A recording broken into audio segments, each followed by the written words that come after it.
Hello, it's Laurie King. I'm a psychic medium and an intuitive coach, and I'm also a portrait photographer offering pretty cool soulful journey sessions. So, for those of you that have not been following my psychic forecasts, and this is new to you, welcome. And for those of you that have been following my psychic forecasts, you might have noticed that I've taken a little bit of a sabbatical. And that's because I've been working very diligently with my guidance around developing open inward program. So if you don't get my newsletter, please sign up. I'll put the link below to get the latest updates on the next registration window.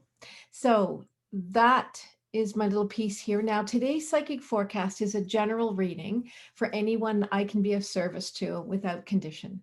So if you're craving information that's particular to you and your current situation, I recommend that you book an intuitive coaching session with me, and then we can dig in properly and really access information that you can use to create liberation and happiness. So today I'm guided to tune into the importance of not taking anything at face value, reconnecting to faith in the mystery of life and the intelligence of life. And when I say life, I refer to the spark of light that animates. Call it God or call it nature, doesn't matter. We can't control it, and that is for sure, but we can surrender to its wisdom. So the world stage is just that, a stage, a performance by actors playing roles well rehearsed throughout history. Most don't see and often don't want to know about the fact that there are always hidden streams of information. It is safe to surmise that we are indeed in a global yet personal time of change. It's an awakening. So, is it wise to step back for a moment? Because that's what my response is. So, it is wise to step back, get quiet, tune into the spaces between the actors' lines to see what is hidden, to listen to what is not said. This kind of awareness has no language, yet your body mind knows how to interpret it.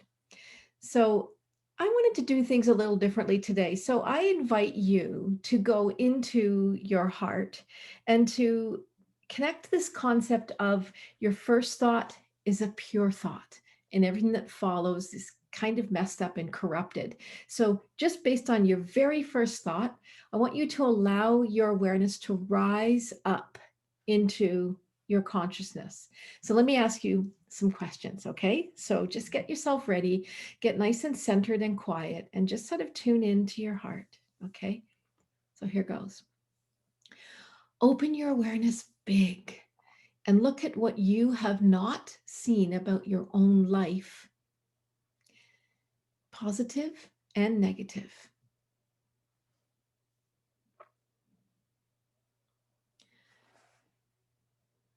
First thoughts come like that. There's no thinking involved. If you're thinking, then you're missing those first thoughts. They come and go so quickly. This is something that I teach in the Open Inward program, and it is so valuable to instantly access your innate wisdom, your higher self. So let me give you another question. From your innate wisdom, what information or impulses have you ignored?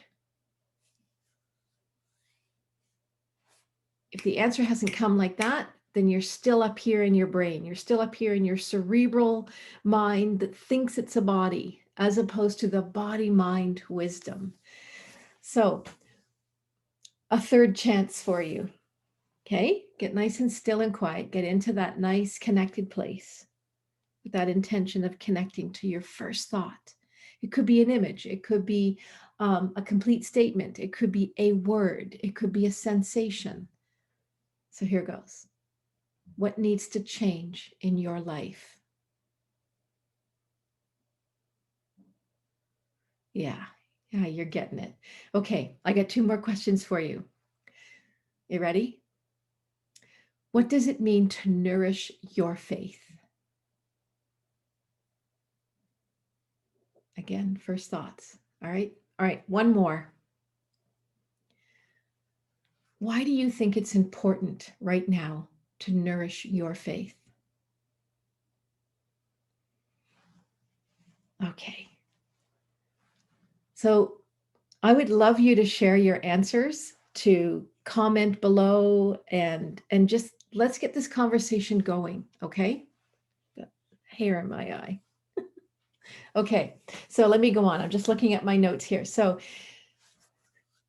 this is what the answers are around, okay? The answers are around surrender to what is.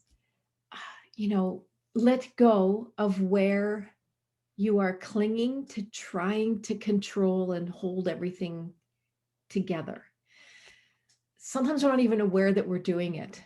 So I want to invite you to consider that life, the spark of life, is a mystery.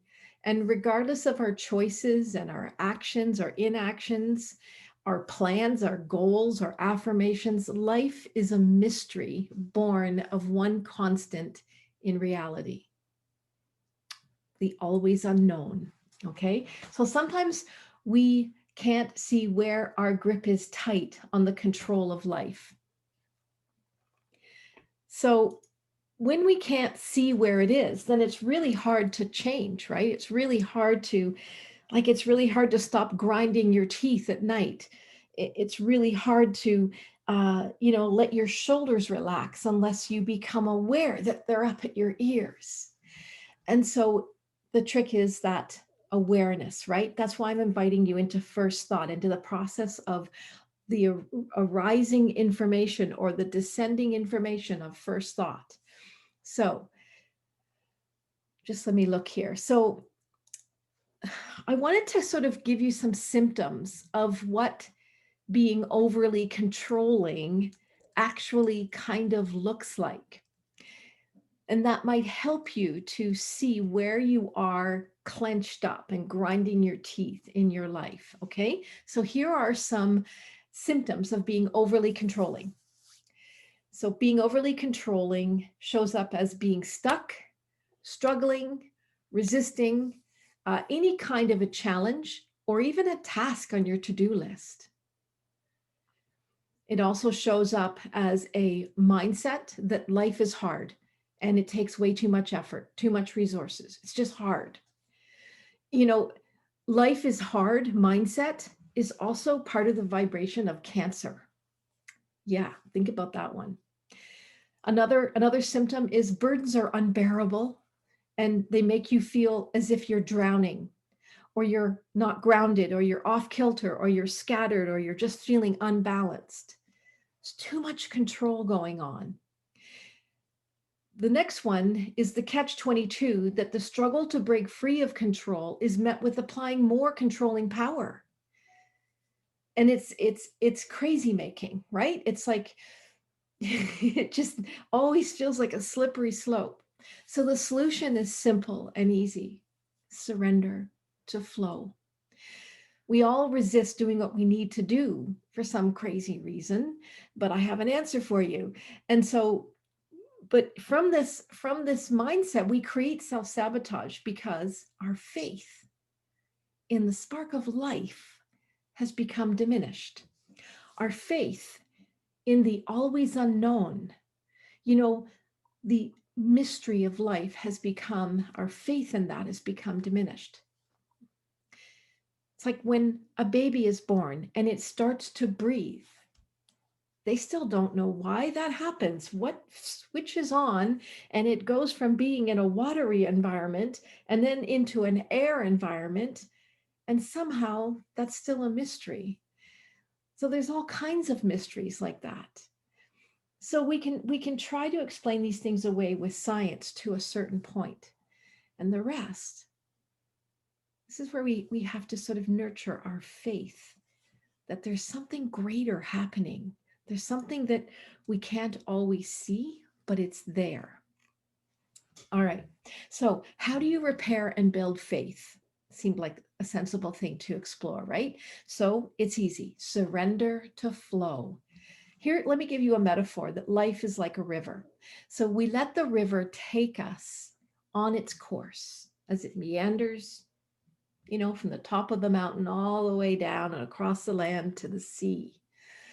And if we just let it take us, we have a very different experience. So this metaphor of the river, if we stop trying to swim upstream or we attempt to control the river, we dam it up, we try to change the sides of it, we try to speed it up or slow it down. Anything that we do to try to control that flow makes us feel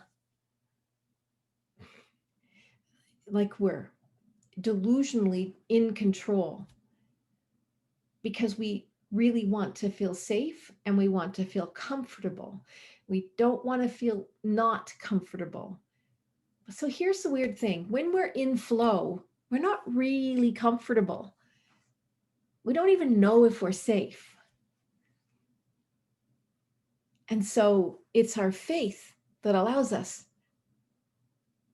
just to stay in that space and to allow the process to unfold based on the wisdom, the unimaginable, sophisticated wisdom of the always unknown mystery of the spark of life. So I'm reminded of something I did last night. So last night was a beautiful, cleary night. And as some of you that know me, you know that I love to photograph the Milky Way. And I've been completely spoiled after living in Australia for many years, because the Milky Way where I was living felt like you could reach up and grab it. So here it's a little bit more challenging because we have a lot more light pollution. And we're in the northern hemisphere, so we have a slightly different view here. Anyway, we're at the tail end of the photographic opportunities to photograph the Milky Way here in the northern hemisphere, as the bulk, the biggest, most exciting part of the Milky Way disappears beneath our horizon. So anyway, as you know, some of you that are living in Ontario, or even in this region larger than Ontario, that we've had some incredible, beautiful, warm weather in November, which is really, really unusual. And on top of that, we had some spectacularly clear nights. So I took full advantage of this, and I went out the night before last with a beautiful friend who is just taking up an interest in photographing the Milky Way. So another one that I have seduced. And anyway, we had a lot of kind of very, sheer like cloud cover. So it kind of spoiled a lot of the star views, but that's okay. You never know. These conditions have to line up and everything's perfect. No moon, no clouds, just everything has to line up, right? And then you got to find the right location. So anyway, that was great. We're satisfied with that. So last night, right? It's like 8 o'clock at night, and I'm just relaxing, watching a movie, and I'm looking out the front window. I'm like, it's really dark out there. It's really dark, which means there's got to be lots of stars, which to me is another metaphor of the spark of life, all the light in our sky. It's just mind-boggling. So I thought, you know what? I'm just going to take myself out and I'm going to go find a little dark spot and I'm going to be brave and I'm going to go and shoot the Milky Way before it disappears for the winter. So I went to a spot. And so you have to picture this. It's on the edge of the Trent Severn, which is kind of moving a fair bit right now. It's got lots of good current in it. And so I've got my big wellies on that come up to just below my knees, and me, my tripod and camera walk right into the water like a crazy person, right? It's a good thing that I was down below the street level, so no one saw me walking into the water with my torch, showing me the water, and it was full of little tiny fish, and they're all like, "What the heck are you doing in here?" And so, anyhow, so I wander out as far as I can till it's just below the top of my boots, so the water doesn't come into my boots. Thinking I need to get waders. That's what I need. So anyway, I'm out there and I'm angling up, getting ready to set up my picture. And it's kind of scary. You're all by yourself. It's pitch dark and it's very quiet, and every little sound becomes exaggerated. And so anyway, I start taking my picture, and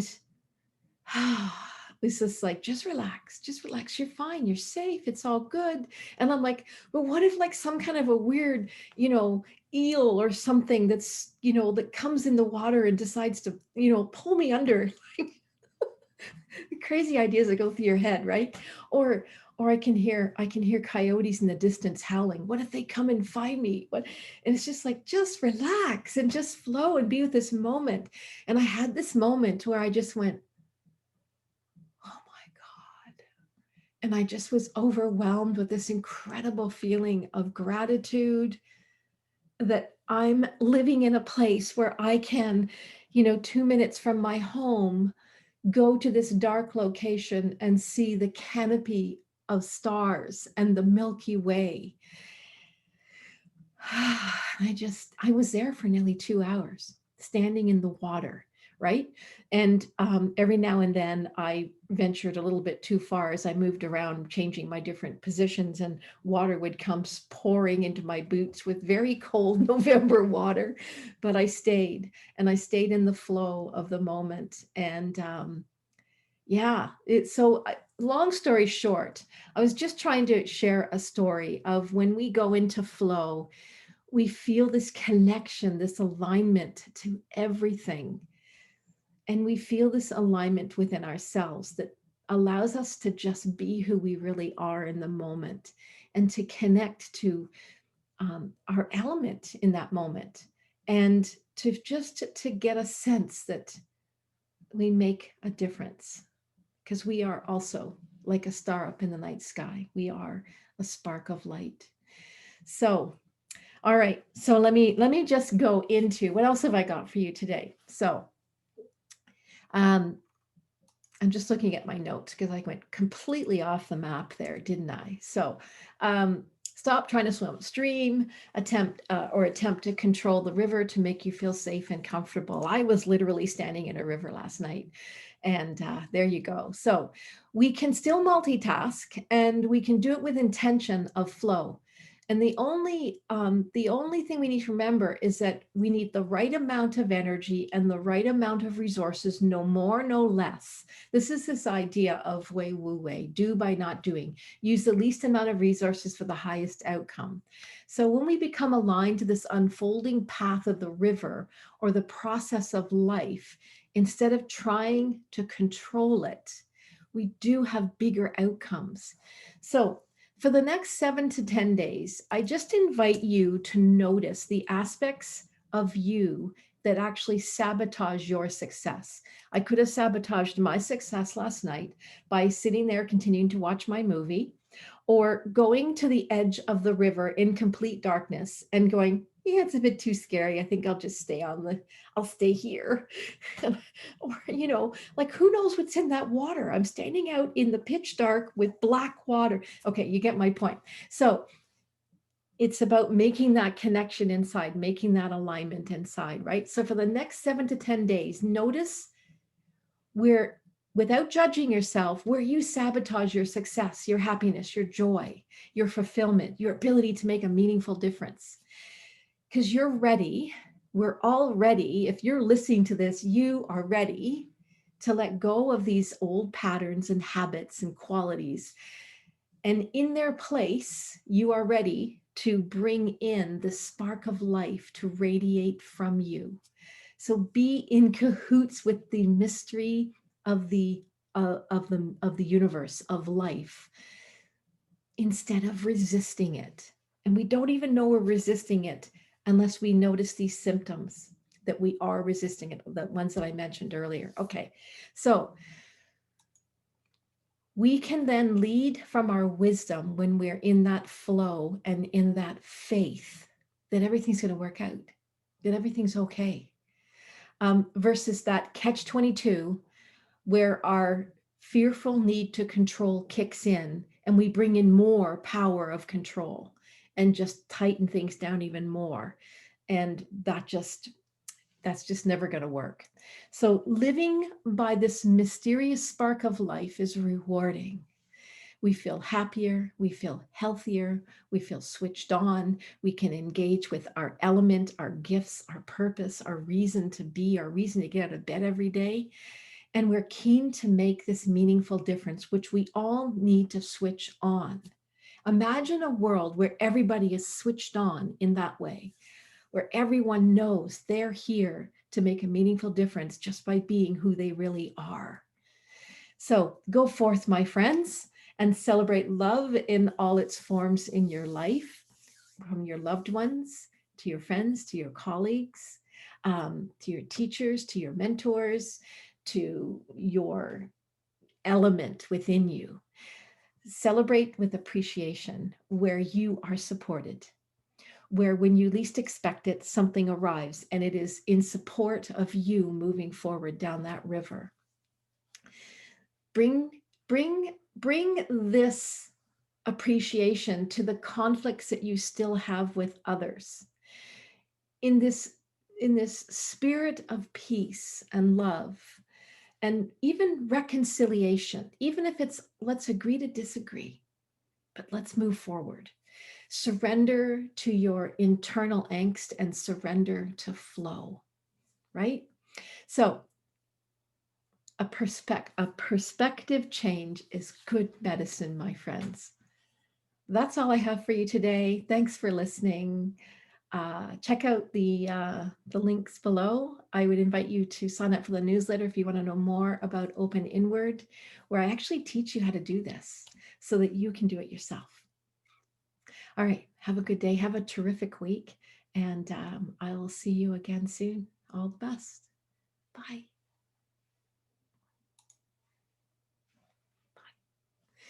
Someone just said recently, why do we wave goodbye when we're on camera and we're on Zoom and Skype? I don't know.